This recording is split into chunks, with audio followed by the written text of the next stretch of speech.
SaBali. Welcome to Saturdays with SaBali. I hope that you've been having a great week. It's the end of the month, which is great.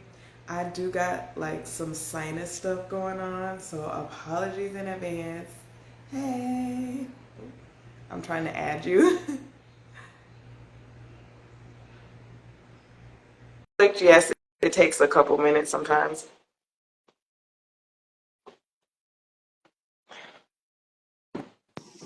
There we go. Hey. Hi, How you feel? How you doing? I'm good. How are you? Awesome. I'm doing great. I got some sinus stuff going Oh, on, so I'm a little stuffy today. But I got that's my tea. It's a okay. good day. Me too. There we go. I'm drinking dandelion tea. What do you have? Ginger tea. Oh, I yes. use that That's some good watermelon stuff. in the mornings for my belly to be Yeah. happy. Oh, I love it. I love it. I'm going on here to share the live. Okay. Can you hear So me? that's, oh, excuse me. Yeah, I can hear Okay. you. Can you still hear me? All right. Awesome. Okay. I'm just sharing the live. I think I can share this too. Okay.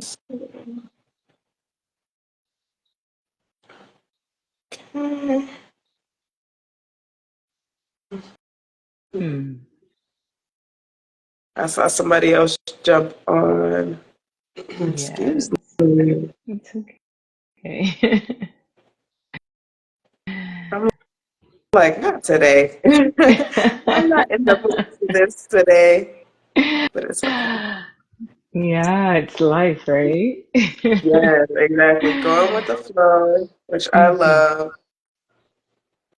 Doesn't always, I was talking to a friend recently and we were talking about how most of suffering in the world is fighting against what is and wishing it would be different.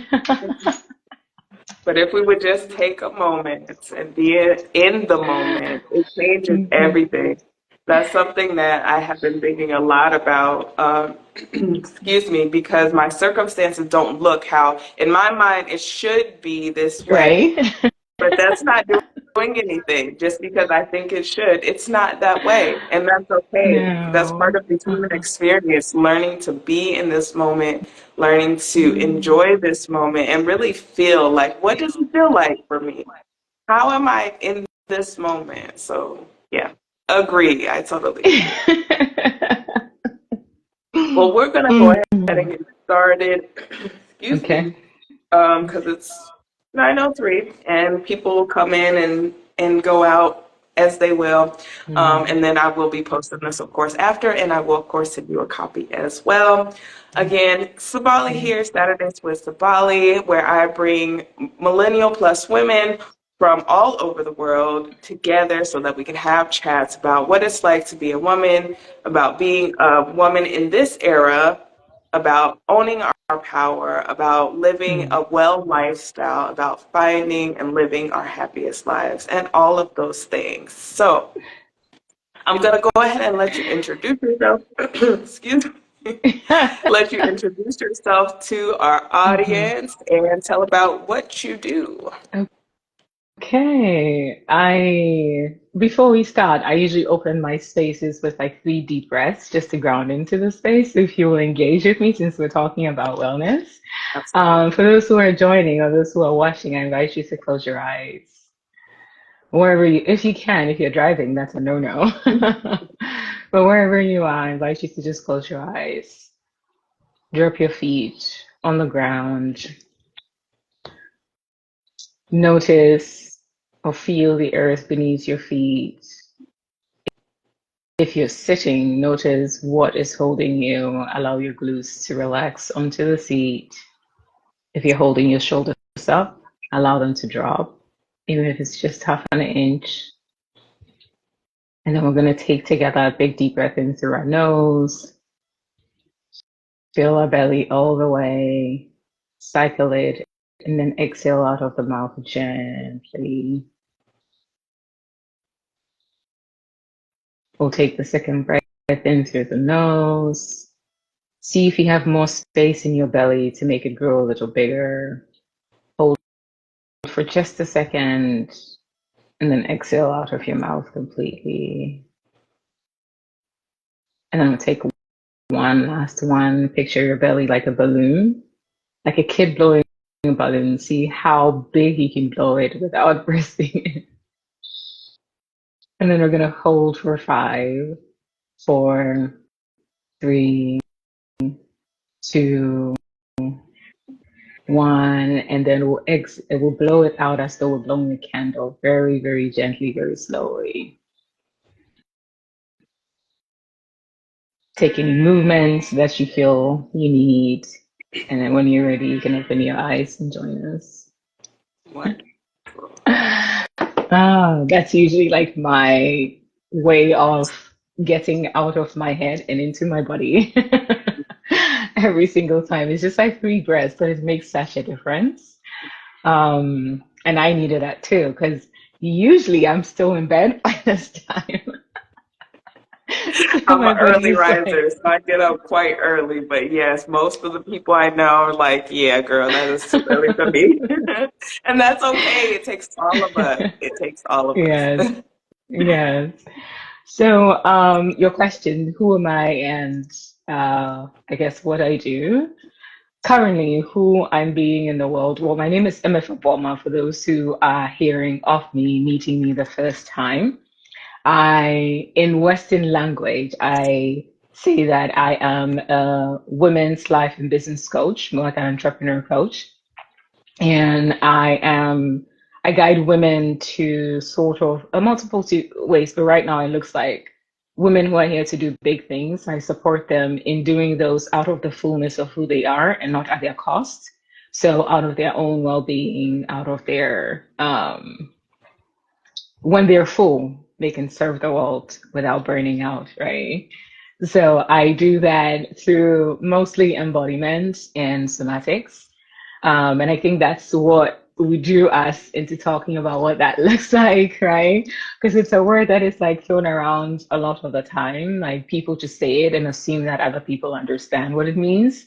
So intention during this conversation is, I guess, to talk about how I used it in my work and how I use it to support women and how to tie into your vision, your dream, your theme of helping millennial women live happy lives, live well lives. How can embodiment be a tool for you to be able to do that? What does it mean? How do we use it? And how can it support you?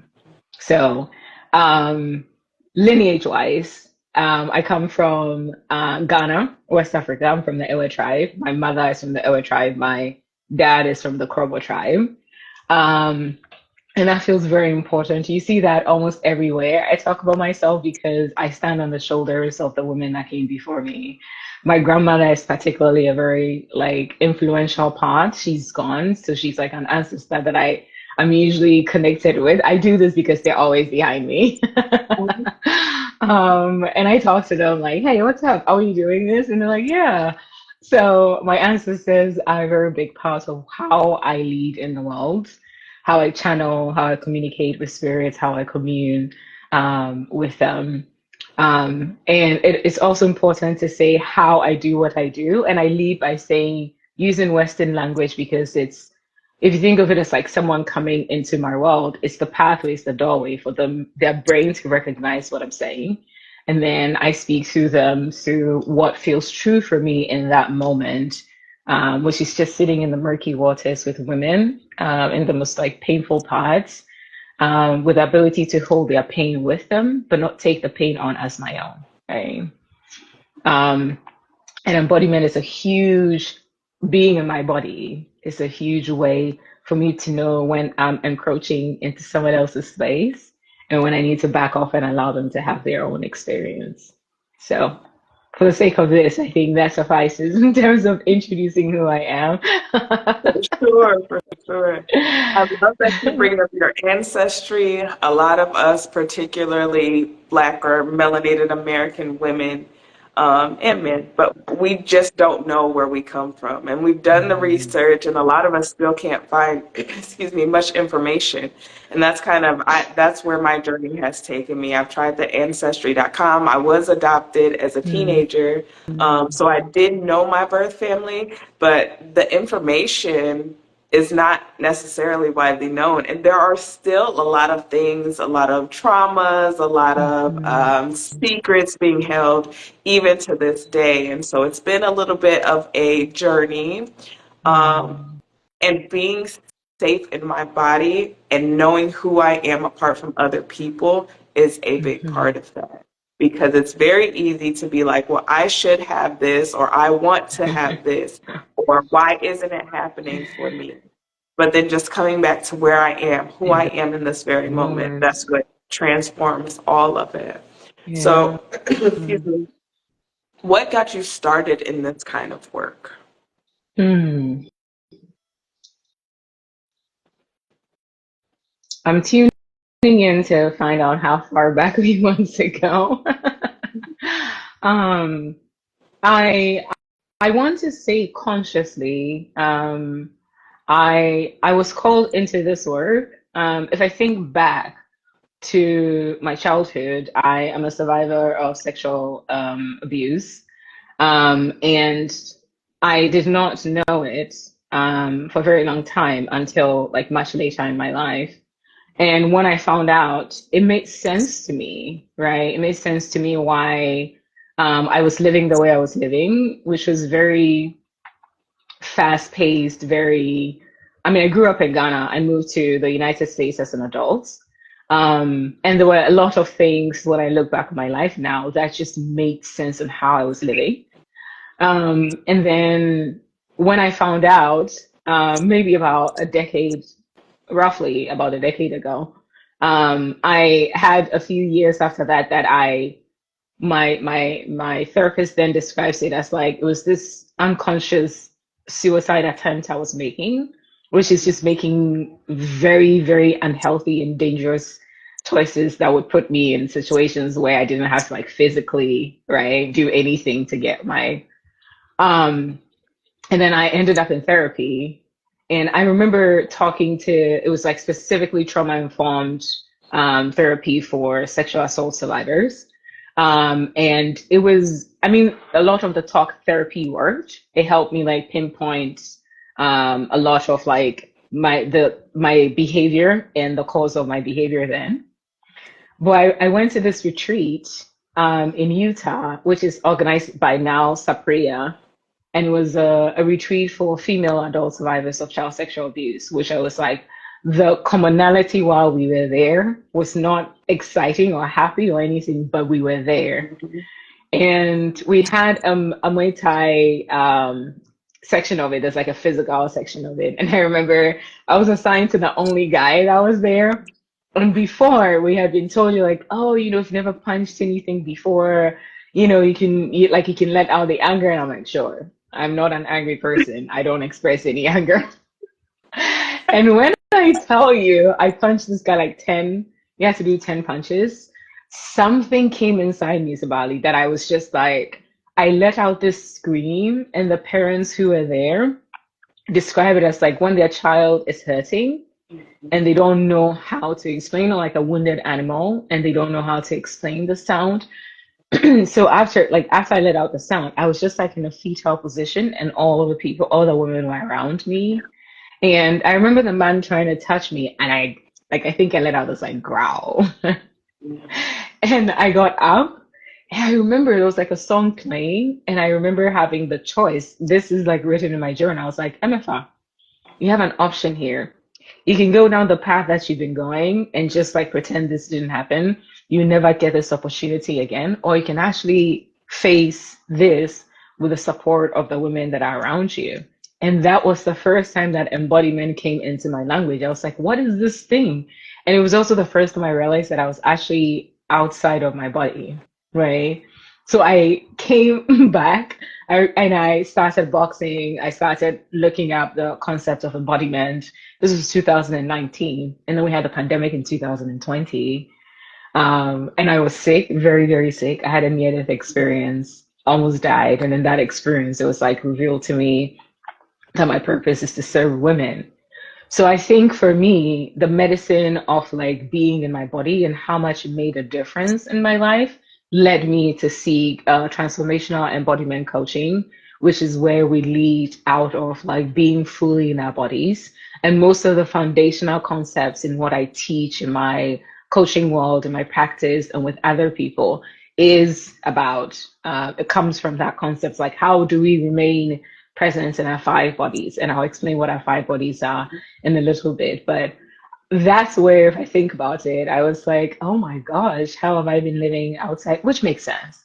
The science will prove that if trauma happens to you, the natural discourse is to, separate from your body. And statistically, I think it said that 1 out of 3 women will experience some form of like intense trauma before they turn 18. And this is like actually relating to sexual trauma, right? So if you have 10 women in a room, 3 out of that and I feel like we don't, and I think it's the number that actually reports, right? So I think there's like a whole number of people who do not. And most of us are walking as children in adult bodies, like trying to drive this adult bus because we just never had the opportunity to integrate that by being in our bodies.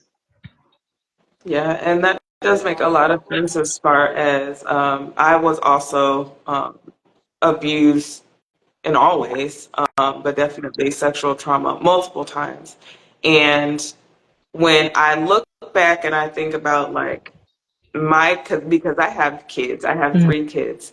And when I think about who I was at their younger ages and who they were, it's mm, completely different experiences. mm, Like they had somebody to protect them. mm, I did not. So mm, the mm, things that mm, I was doing, the way that I was living, which was mainly dictated by other people. Oh, you are this age, so you need to be doing this. Oh, you are this socioeconomic status, so you should be doing this. Oh, you are this height, this weight, whatever it is, it was everybody else mm, was telling me who I should be, how I should be. And most of them didn't realize the trauma that was already attached to who I was as an individual. So mm, thinking about all of those things really puts me in a mind frame that when I got ready to actually own who I was and when I got ready to change things about myself, I had to then deal with all of that trauma that I had stored away. A lot of it I didn't know or didn't realize either. And I found out like things that would come out would be in the most gentle way I would say possible, because I've had a mm, lot of chaos and drama and trauma, but it's also come back to me later on, like I said, in a very gentle way. I'll have these mm, flashes of memories where I'm like, oh my gosh, and then I'll realize like now I have to deal with whatever that situation circumstance is. Lastly, I realized that I was not stepping down into my full weight. So I would walk around mm, almost literally mm. feeling like I was on Happy. eggshell. Yeah, and I did Yeah. not realize that I was doing that. And this was around like probably 2014. I was going through this my Saturn return. It was like a lot of stuff going on. So I was like, okay, I'm 29, like I'm gonna be 30. It was a big deal for me, and age had never meant really Mm, anything to me, but for some reason that was like really traumatic. Saturn return, I found out later. I had been going vegan and changing what I ate and changing the company that I was keeping, all of those things all at the same mm, time. And during that time I realized that I was not living fully in my body. Like mm, I did not, mm, I was on eggshells mhm, constantly. And it was mhm, literally coming out in the way that I walked. And it was just, mhm. the outward um, Expression. manifestation, Yep. yeah, expression of what was going on inside me. And so even to this 100%. day, I check in with myself by making sure, do I feel like I'm in my body? Like I'm Am I pushing myself here? into the earth. Am I Yes. here? Am I here? Just checking because Yes. I didn't know. It's very easy. Yes, very Yeah. easy. And for someone who's watching this, I one of the ways that I usually ask people, like, well, how do I even know if I'm not in my body or outside my body? Like, what's the easiest accessible thing that I can do, right? Usually I have people breathe, try to see if they can breathe into their extremities, right? Like, if you breathe, can you feel the air? Can you actually feel the air going down your nostrils? Can you feel it going into your chest? Can you feel it going into your belly, right? And a lot of us women hold our trauma either in our bellies or our hips, right? You're a yoga teacher, so you know this, right? It's like, it's where it's very easy to like, it goes down and settles into these crevices because we don't usually have time to tap into the body. It's like, just follow your breath. Can you feel when you breathe, right? Like, can you feel the air going down your nostrils? And a lot of people are like, probably end in the chest. They don't even realize that there's actually spaciousness for their bellies, which is such a, and then we also have like a lot of women hold their tummies in because we're taught to, that was like my own, like I think maybe a couple of years, it was like way, this was very recent when I made the realization that my mom always taught me to walk like upright and hold myself very straight. And I realized that I was in my therapist's office and I just like, it was, we had a session and I just realized that my belly, and I was telling, I didn't even make the connection. I was like, I feel like my belly is now slouched. Like I don't really hold it. And then she asked fantastic therapist too. She was like, what did your mom tell you about? Like she asked, like, what is your story with your belly? And I was just like, well, hold it. And she made the connection. She's like, well, now that you're fully in your body, you're aware when you're clenching it and you're aware when you're releasing it. And you releasing is allowing your humanity to show forth. I started bawling. I was like, what do you mean?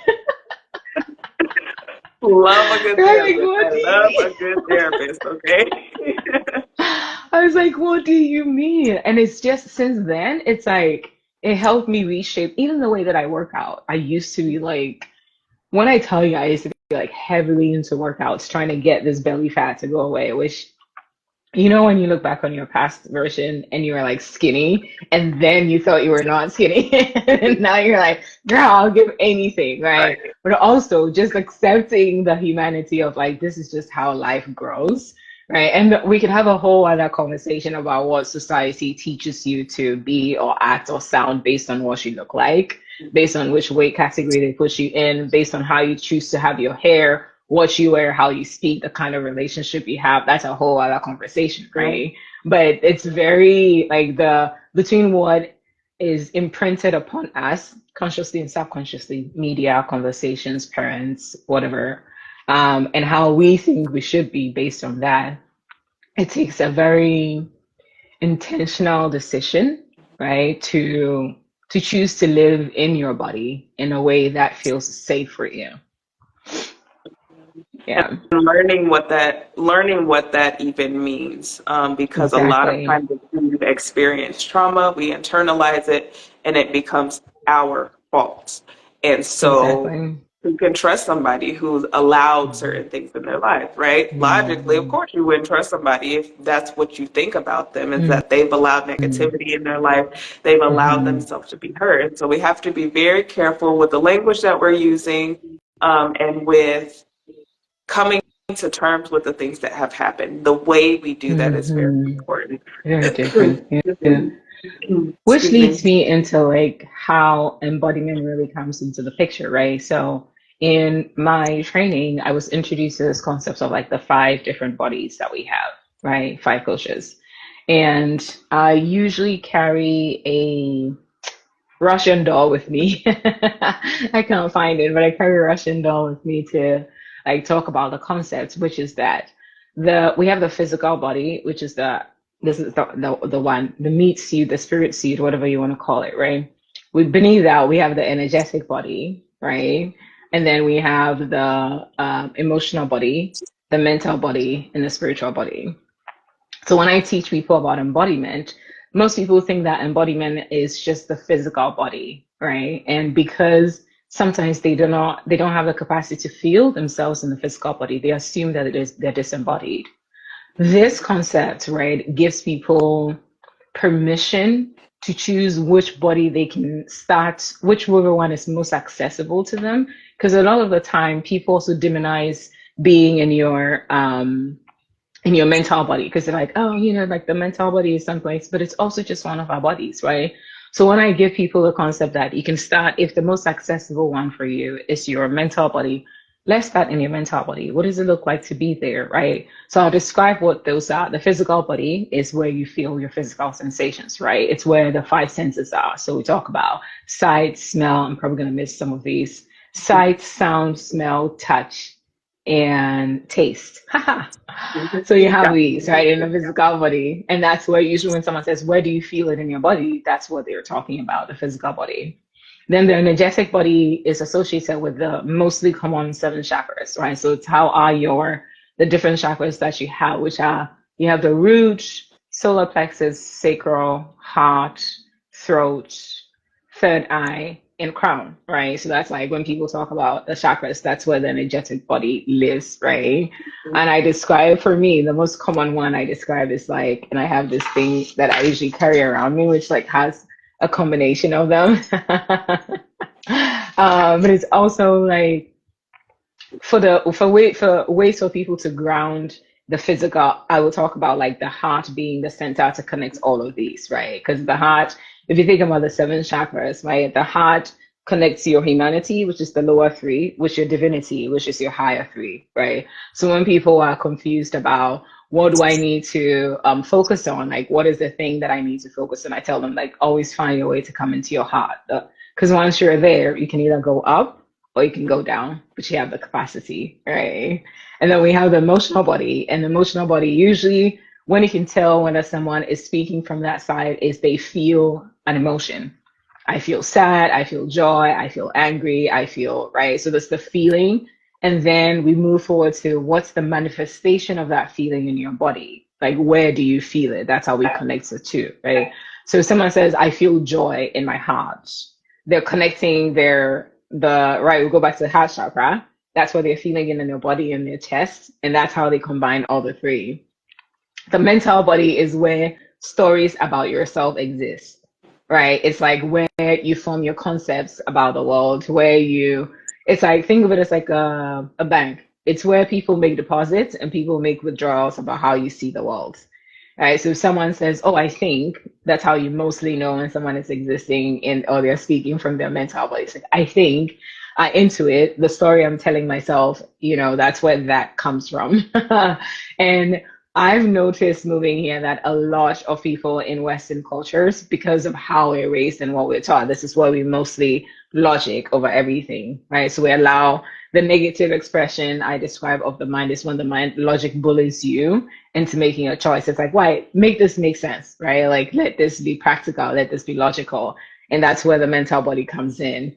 And then the spiritual body, I equate the spiritual body, well, how it's taught, with a thing that allows you to connect with the divine, whatever the divine means to you, right? I leave that very open to people. But the spiritual body is how it's like the big view, like I envision as like the grandmother, right? Like the elder that is looking over all the other bodies, right? Because once you're there, you have the capacity to exist in all the other bodies. So once I present these to clients and we come into our conversation, like our very first session, or it's like the foundational part of anything that I do, I give people journal prompts. I'm like, how do you know when you're existing in which body? And just that language, SaBali, gives people are like, oh my God, the freedom they experience. It's like, you do not always have to be in your physical body if it's dangerous, if it feels dangerous for you. How can we create the capacity, right? That's where somatics comes in, nervous system regulation, expansion, regulation, pendulation. How can we help you to increase your physical capacity to exist in your physical body while you still know you have access to all the other bodies? Definitely. Do you think that there is a difference between how things are as we age, as far as feeling these different parts of our bodies? Because a lot of us are millennial plus women, 30s, 40s, 50s, and up. Excuse me. Do you think that there is more accessibility for us, and do we still have the opportunity to make these changes in our lives, feeling our way through all of these different energetic bodies? Hmm, that's a fantastic question. Based on my experience and what I've seen clients do, 100%, right?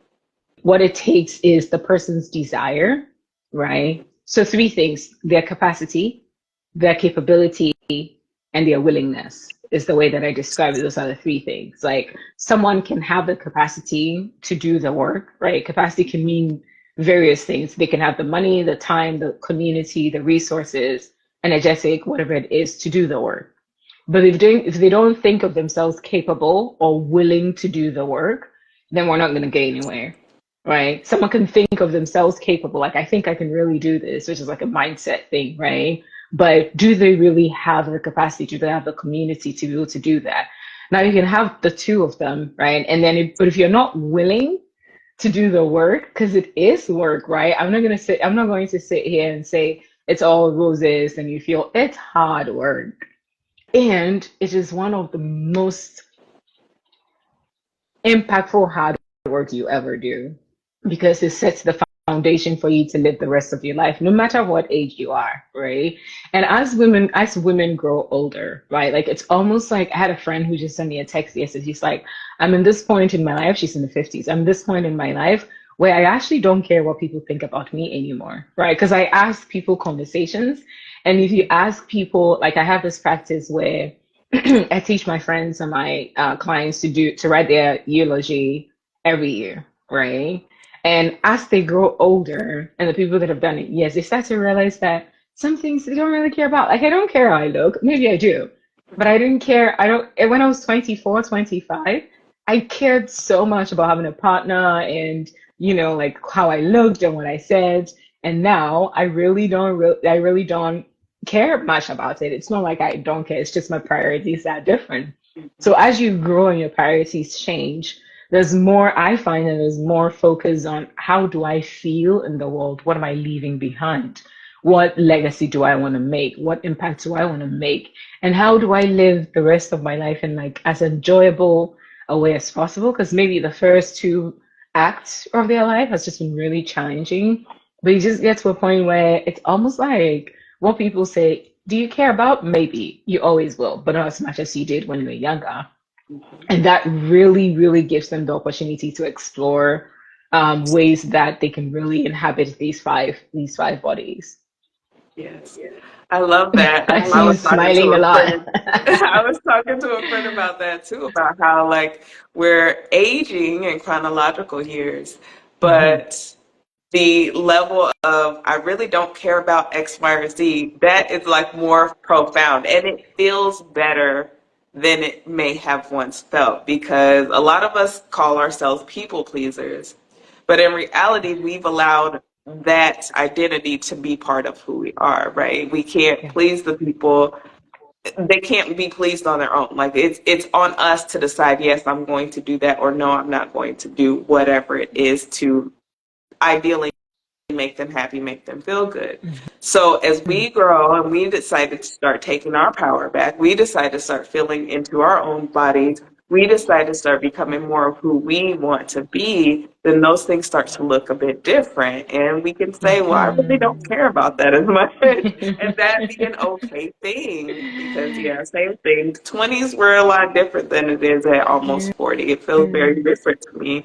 And Mhm. honoring those things is so Mhm. important. And I love that you talk Mhm. about that. Yeah, maybe that is true, but maybe it's not. And that gives us options, whereas we didn't give ourselves an option probably before.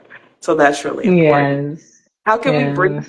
these things into our daily lives? I love that you talked about doing the eulogy. First time I did it, I Mhm. was in college. It freaked me out, and I was like, "Yeah, I'm not doing this." But as I get older, I was like, "Yeah, it's more interesting. I'm giving myself permission to delve into that." But what is that like building?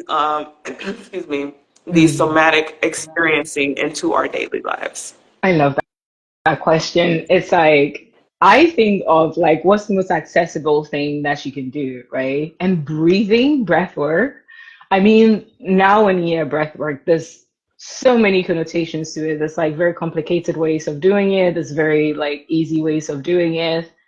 Breath is the thing that we come into the world with, is the thing that determines when we leave this world. Like when a baby is born, usually you don't know the baby's alive until they breathe and cry. And then you're like, oh, okay, we have a human here, right? Or like when someone dies, they say they took their last breath, right? Because that determines that they are out of this 3D body and gone on to wherever it is. So breath is one of the most accessible tools that I teach my clients. So what we started with today, which is just the three deep breaths, right? Like if you think about it, if you take a breath is soma, right? It connects you to the spiritual. So I'll work from the inside out, right? So when you take a breath, breath is also like breath of life, right? So if you take it in, you're activating your spiritual body. You're giving your mental body the opportunity. If you think of a snow globe, right? If it's shaking, you give your mental body the capacity to like just allow the snow. We call it the glitter settling, right? I learned that from the Mentis Institute. We allow the glitter to settle a little bit. If you go into your emotional body and you're having you're feeling angry or upset or sad, if you breathe, it gives you the capacity again to also just like slow everything down, right? Your energetic body, when you breathe into your heart, it spins your heart chakra, right? So it's like you're putting life force into it. And you have the physical sensations of like when you're focusing, relaxing your body, releasing your jaw, relaxing the roof in your mouth, allowing your body to settle. So with just that one breath that you've taken, you've activated all the bodies. You don't necessarily have to think about it. It just happens when you do. So if you take three deep breaths anytime, that is if your sympathetic nervous system is activated and you're like, okay, I need to calm down. Then you take the three. I always say three is like usually the most accessible. Just extend them. If you want to do five, you can do five, 10, beautiful. Because then you're actually like, okay. It allows you to change your state completely and activate your parasympathetic nervous system, right? Which is gives you like the calmness. That's what most people think when they do breath work, right? Or they think breathing. Then there's the other side. If your nervous system is in dorsal mode, which is like, I don't feel like doing anything, you're either freezing or fawning, right? In the four different states. So we have fight, flight, freeze, or fawn, right? So if you're in your freeze or fawn and you're like, I don't know how to get myself moving, you can also use the breath to amp you, right? So you can use, have you seen like when people are going to, like boxers are going to fight or like basketball players, any athlete, right? You see them doing because they're like, okay, let's get the blood pumping, right? So you can also, if you find yourself in a parasympathetic state where you don't have energy or you don't have, or you're feeling sad or sluggish or there's no energy, you can use the same breath to amp you up. It's just like shorter inhales, shorter exhales. And you can do that in through your nose. Or if you want to get activated quicker, in and out through the mouth, right? And that's it. It's just like, and it's very, you can feel if you do like 5 or 10 of these, you can feel the energy ramping up in your body, right? So that's like the most accessible tool that I share with people because you can do it right now. You don't need to go buy a breath, sign up for a subscription somewhere to buy a breath. I mean, in the future, it might, but for now, it's free, right? But yeah, you can access it, you can use it. And then the other ones, if people have, I'm also very mindful of like able-bodied people, right? Because breath, almost everyone has access to breath, right? Movement, journaling, all those things are for mostly built for like able-bodied people. So I go to breath as the most accessible for everyone across board, honoring the different levels where people might come in.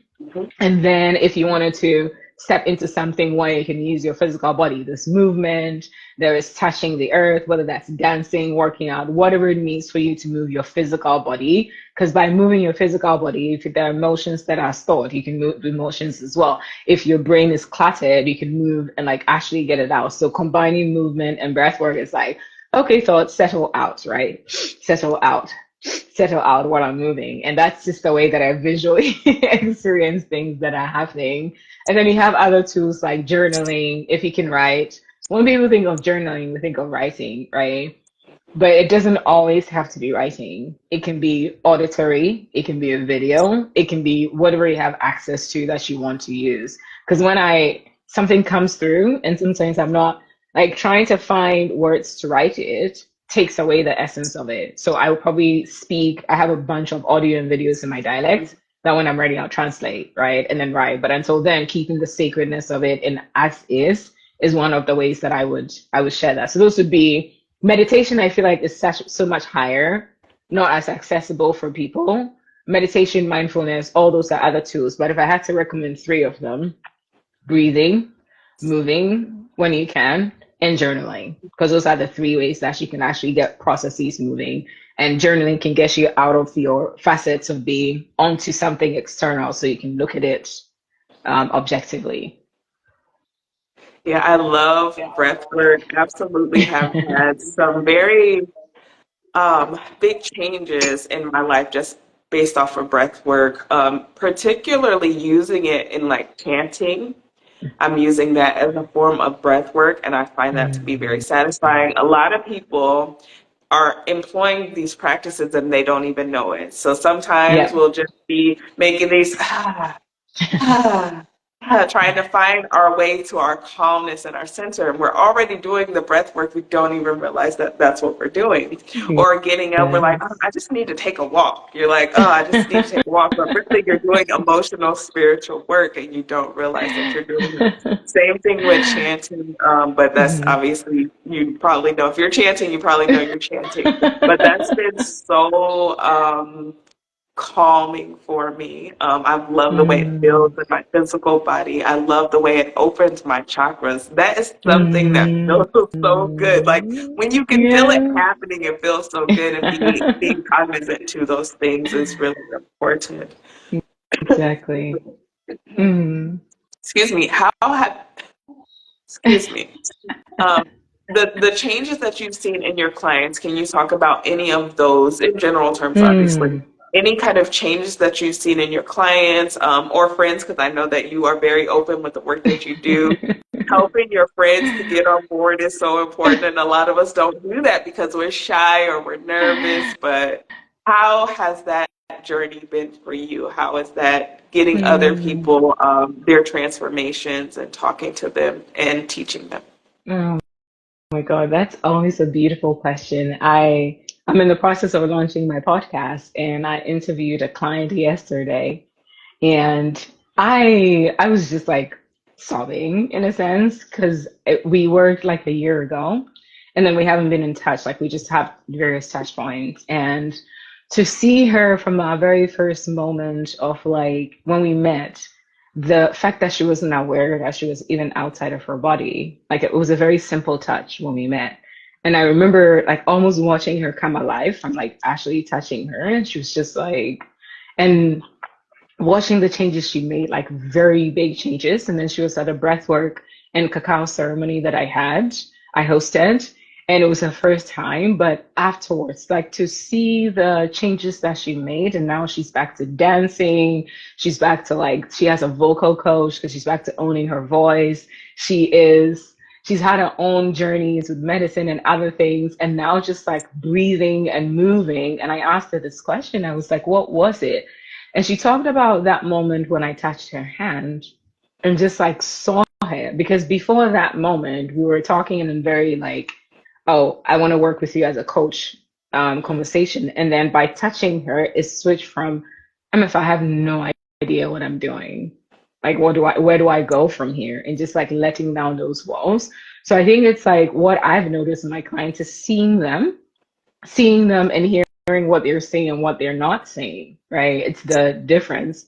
But it's just seeing them as humans, honoring where they are, seeing what they have the capacity to be, because that's one of the blessings that I have from my ancestors. It's almost like I can see who they are, and really at the core of them, the thing that lives inside them, I can see. So it's like being able to see that, right? And reflecting it to them while the version that they are can also see and understand it, it's one of the things that I find like causes change. Because like, oh, someone else can see that I have the capacity to be this person. And it's not grandiose saying, it's not projection, it's not there's a difference between seeing their potential and like gassing them out for no reason. There's like a genuine like, oh, if I can come from this thing right to this thing and get to where I am. I say that statistically. One, I shouldn't be where I am right now. I shouldn't be who I am. I shouldn't be operating at the level that I'm operating, right? Because I mean, we've already talked a little about that, right? But it's seeing that and knowing that people have the potential to be that, And for some people, the thing that my clients probably say is like the permission that I give them, not everyone is going to have the capacity to do that work in this lifetime. Some people can see it, it scares them, they don't want to do it. That's perfectly fine. Like I will honor that and meet you where you're at. And if this is not the work that you want to do, that's fine. We don't have to do that.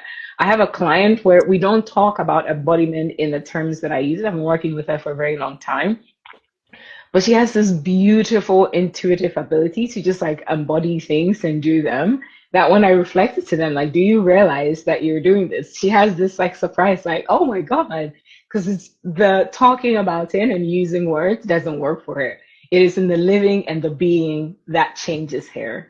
So there's like different ways that I work with clients, meeting them where they're at and knowing what they need, communicating in the language that they need that causes the change.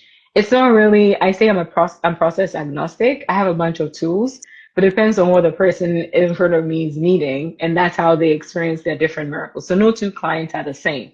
The one thing that connects what we do is my reminder to them to come back into the body as its own wisdom, the five bodies as their own wisdom, right? Like, where are you existing in these five bodies? And if whatever makes sense for you, let's see if you can play and stepping into the other bodies and just not shaming where they mostly reside. It just gives them the opportunity to explore all the other aspects too. I love that. I love watching people go through transformations. I love watching them come back to themselves because so many of us have been able to survive up until this point, but when they go from that survival to thriving, it's just such a different person. And I've always said that I love watching people do what they love to do because what that signals to other people is that they have the opportunity to do the same thing. They have the Mhm, opportunity to embody who they are, embody the mhm, things that will make them happy, and mhm. doing those things sends messages again to everybody else around. It's like this collective growth, this Yeah. collective transformation that takes place when you work with one individual to be cognizant of Yes. who they are and what they have inside themselves. So I really, really, really love that the work that we're able to do and the consistency with which we're able to do that because that's something that's very important too. Yes. Yeah. Yeah. There's a saying in an African proverb that when you educate a man, you educate an individual. When you educate a woman, you educate a nation, I think is the part. So for me, because women touch so many people that realizing no harm to men. I see a man on the right now. Thank you for joining. But there's something really special that happens because once we experience that, like when we're giving, there's a different level of giving and impacting that we do. And if we don't give to anyone else, just ourselves, that in itself is enough. Like we don't always have to be giving. That's the other Yeah. thing I teach clients. I'm like, you can do this for you. You don't have to do anything else for anyone. You don't have to go save the world or do anything. If you heal yourself for yourself, that in itself is worth celebrating. Definitely. Yeah, we are worthy of those things. We don't know it, a lot Yes, of us, but once we start yes. to wake up to that, I just love it. I love it. I love it.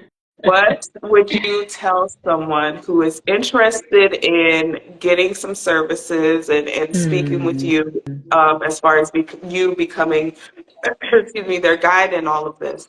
What would you tell them as far as getting over the nervousness about Hmm. that? You sound, they're in their mind, they're like, ooh, that sounds like a lot of change, and I'm not sure if I'm ready. I'm not sure if I could really do that because everything would be Hmm. different. What would you tell Yes. them to help them get over that nervousness? They're ready to do it, they're willing, but they're just a little bit nervous about it. Hmm.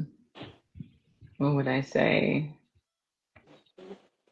I asked this question again to my client yesterday, and she said, she put it this way. So I'm borrowing some of her words.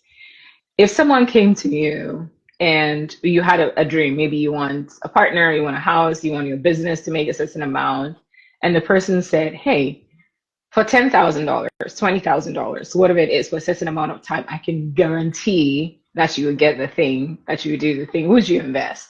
And most of us would say, 100% I'll invest. What do you mean? Of course.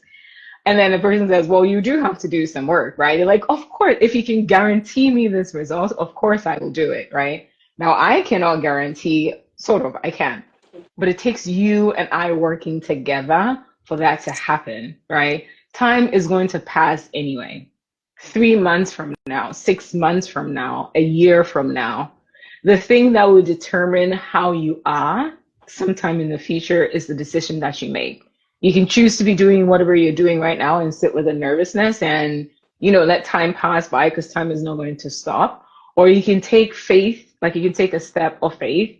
Again, you do not know me. And if there's like, I need to talk to someone that you've worked with, I need to see the kind of work that you've done. Usually that's the mental body trying to make sure that, if we make this investment, I want to make sure that this is going to work, right? Which is fair. We honor that.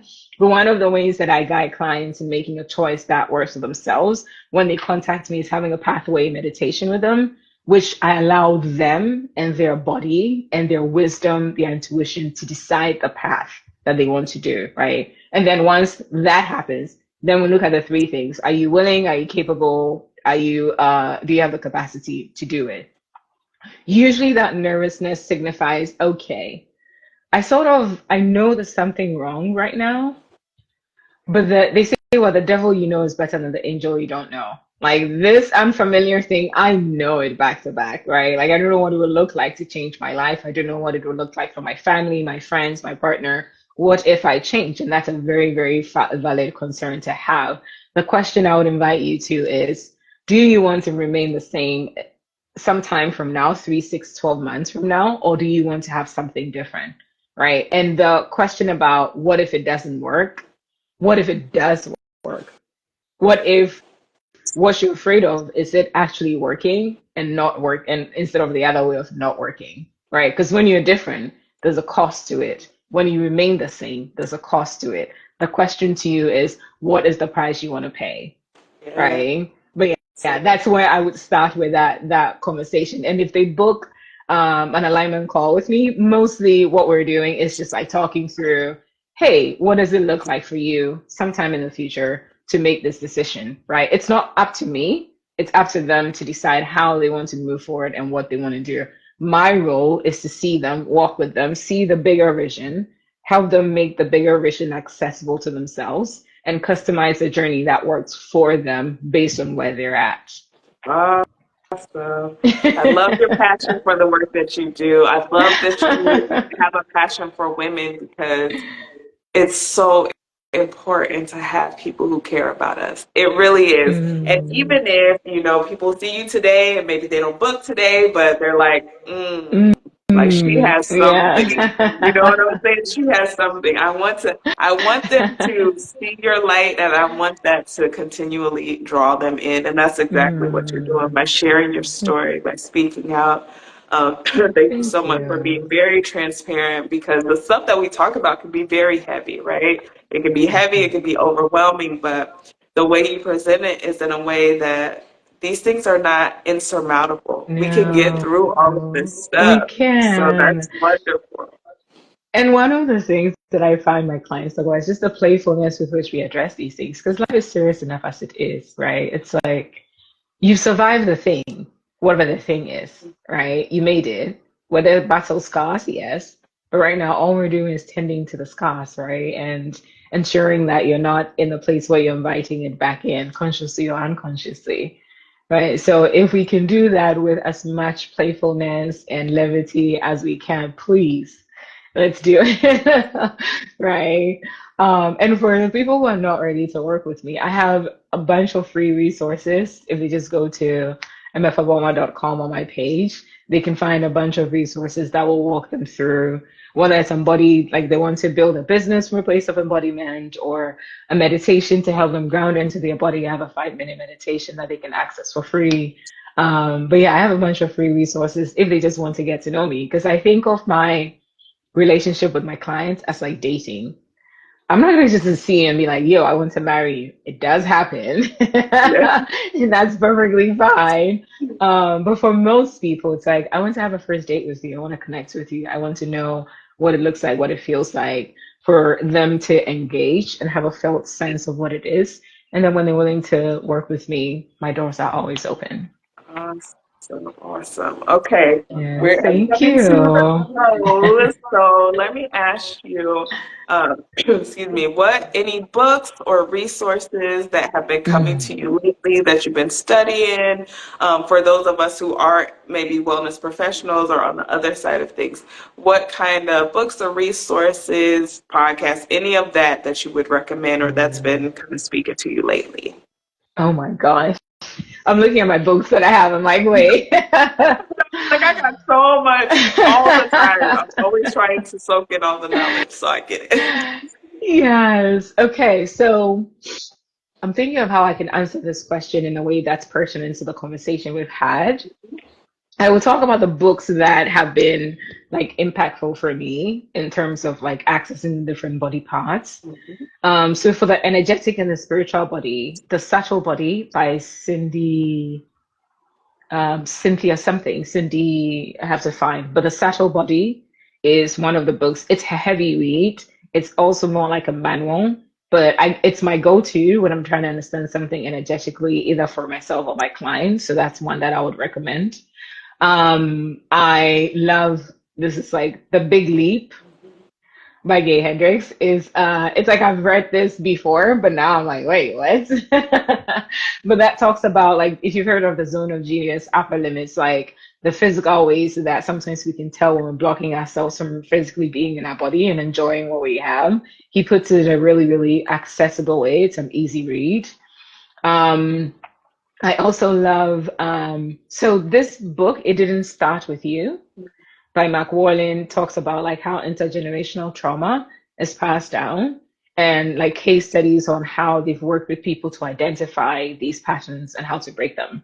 And it comes with a workbook. I love that book. I've recommended it to people because it worked for me. Like it helped me heal my relationship with my mother in a way that was beneficial. So I cannot recommend that enough. And then the final one I'll talk about is The Untethered Soul. Oh, that book is like, why are you making this complex thing so simple? But Yeah. yeah, so It Didn't Start With You, The Untethered Soul, Subtle Body, Big Leap. Those are the four that I'm currently, yes. Yes, books are so important. They contain so much knowledge and wisdom, and the way we take them, and then we do something really magnificent with what we've learned. And I appreciate you Yes. again for doing the work. I appreciate you for standing on what you know to be true and sharing your experience, because, again, it's very important that we do that for ourselves and for others. So, any Mhm. final words of Thank you. encouragement, any kind of, excuse me, my goodness. I'm like, man, I'm gonna have to sit and let all of the excitement stuff Dre. go away. But yes, any final words for the people, encouragement or otherwise, whatever you have. Mm. I would say this, at whichever point you find this live, right? Whether you happen upon it or you pursue it or whatever it is, if you take nothing at all from our conversation, here are a few things that I want you to remember. One, you are worth the work, right? You are worth it, period. Whether it's for you or for another person or for your children, your whoever it is, you're worth it for yourself and then others before, right? And if you are feeling like you don't know where to start, you're not sure what to do, just reach out. Like reach out to myself, reach out to SaBali, whoever it is, whatever you want to start and have a conversation. The first step is usually what opens the door for you to make the decision or make the choice, right? And if you're not ready to engage, just find one of the free offerings that we have. And I always say that, I say this over and over, even though the journey is yours alone, you do not have to do it alone. All right. So find what works for you. Reach out to someone. If you have a community, reach out to the person. And if you feel an inkling of something like, I really want to get a conversation started with you, reach out. I'm accessible. I will lean on my projector. Sometimes I'm like, wait, I need some space, but I promise you I will respond. And thank you for following that thing right now that is like guiding you to make a decision or guiding you towards that, no matter how big or small it feels, that thing that's like, just take the first step, trust it. Take the first step, and the rest will unfold for you. And it's worth it, I guarantee you. Yes, thank you so much. Thank you, thank you, Thank thank you. you. This has been Thank great, you. This and I was a know a lot of joy. people are going to be impacted by it. I see their faces and I feel them like, oh yeah, it's time for me to make this change. Like Mm. I've been wondering, but no, now I know for sure it's time. So I feel that, and I'm so Yeah. grateful for you. Excuse me. Thank you. Thank you for Excuse having me. me, even with the Absolutely. sinus stuff. I appreciate you staying with it. But yes, thank you all for joining Mm. in. I'm going to go ahead and close with what I always close with. You deserve everything you desire, and you are so worthy of every good thing. Peace, peace, y'all. Mm. Mm.